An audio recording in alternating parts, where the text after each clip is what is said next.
we wanted to create some very, very special villas that we were then to sell to individual investors and to manage. Just roughly after about 1 week, I got the first interested buyer, and I offered it to him for $750,000, which resulted in a total price of 963 Bitcoins.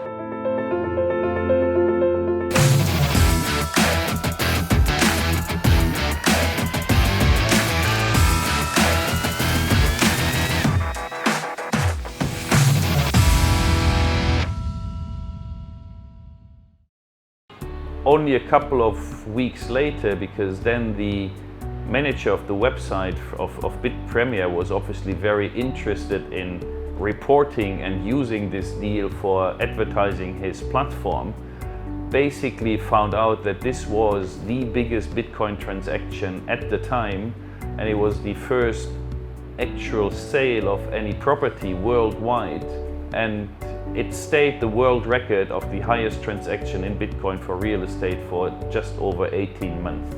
So that was my entry into Bitcoin, and a lot of things changed after that because we didn't know what to do with the Bitcoin first, because there was no chance of exchanging it into fiat currency. The Bitcoin exchange in Indonesia had just opened, but there was a maximum of daily transactions of just over $2,000. So that didn't really help us.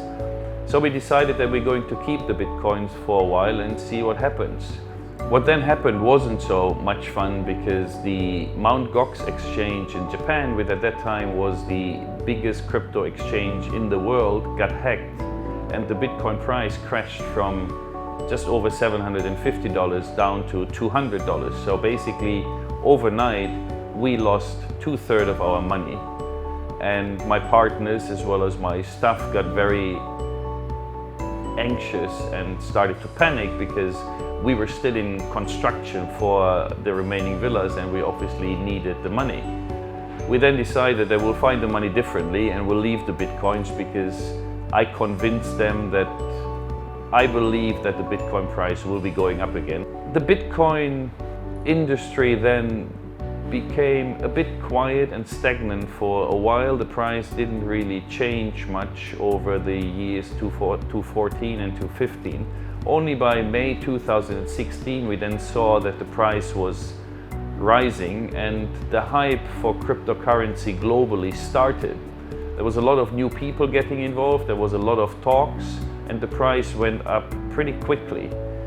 By November 2016, I was meeting with some friends here in Singapore in this very apartment, and we were discussing the issues that Bitcoins was having, because number one, the transaction time got slower and slower. Number two, the transaction fees started to increase.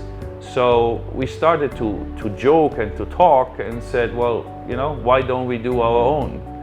And then started to seriously thinking about it, and that was the start of Ducatus. At that time the cryptocurrency market had already evolved. There were hundreds of cryptocurrencies on the market, where Bitcoin was still the dominant one, but there was a lot of smaller ones and new ones were coming all the time.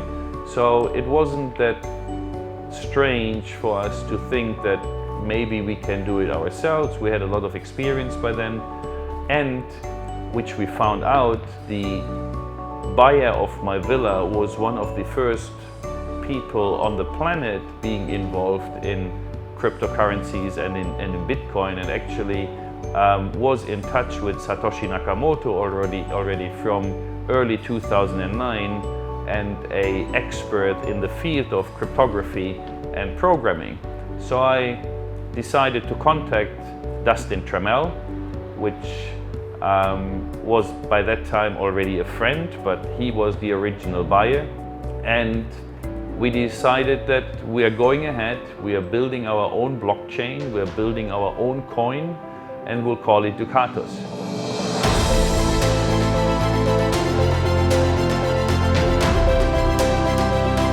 So in early 2017, in January, we then officially started the development of our Ducatus blockchain. So all the coins were mined, the network marketing was set up, and it was launched on the 21st of March in Dubai.